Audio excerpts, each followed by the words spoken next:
मग मी त्याला म्हटलं, "त्यावेळी तू तुझी तपासणी केलेली होतीस का?" तर तो म्हटला, "नाही, माझी तपासणी केली नव्हती. त्यांच्या तपासण्या आम्ही बऱ्याच केल्या होत्या.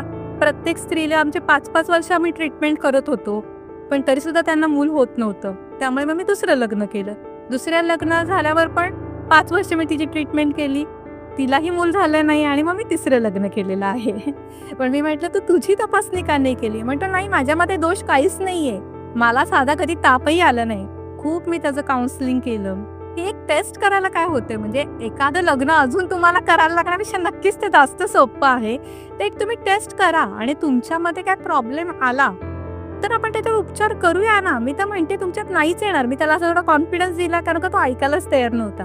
पण एक समाधान की तुमची मी एक टेस्ट केलेली आहे. खूप म्हणजे जवळजवळ मी 1 तास त्याला समजवल्यावर तो टेस्टसाठी तयार झाला. आणि जेव्हा आम्ही त्याची टेस्ट केली तेव्हा त्याच्या टेस्टमध्ये त्याचं शुक्र धातूचं प्रमाण हे 0 आलं, ज्याला अजोस्पर्मिक आपण म्हणतो. ओके. मग तेव्हा त्याला मी ते समजवलं की तू अजून 4 जरी लग्न केली असतीस ना, तरी जर दोष तुझ्यामध्ये होता तर त्याच्या तू ट्रीटमेंट घेणं जास्त गरजेचं होतं, नाही का लग्न अजून एक करेन.